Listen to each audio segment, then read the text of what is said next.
داستان، کشاورز و اسب پیر. روزی کشاورزی در مزرعه‌اش زندگی می‌کرد. او تنها یک اسب پیر داشت که همه کارهای مزرعه را با آن انجام می‌داد. یک روز، اسب پیر کشاورز از تویله فرار کرد و به کوهستان رفت. همسایه‌های کشاورز وقتی این خبر را شنیدند، به دیدن او آمدند و گفتند: چه بد شانسی! حالا چطور می‌خواهی کارهای مزرعه را انجام بدهی؟ کشاورز با لبخندی پاسخ داد: شاید خوب باشد، شاید هم بد، چه کسی می‌داند. چند روز بعد، اسب همراه چند اسب وحشی از کوهستان بازگشت. همسایه‌ها دوباره آمدند و گفتند: چه خوش شانسی! حالا چندین اسب داری که می‌توانند کمکت کنند. کشاورز باز هم با همان آرامش گفت: شاید خوب باشد، شاید هم بد، چه کسی می‌داند. مدتی بعد، پسر کشاورز در حال آموزش رام کردن یکی از اسب‌های وحشی بود که از اسب افتاد و پایش شکست. همسایه‌ها دوباره آمدند و گفتند: چه بد شانسی!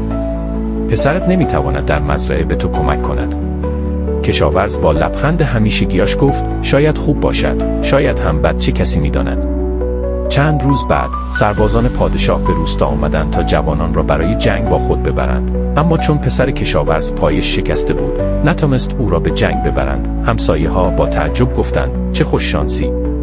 و کشاورز باز هم آرام و مطمئن پاسخ داد: شاید خوب باشد، شاید هم بد، چه کسی میداند.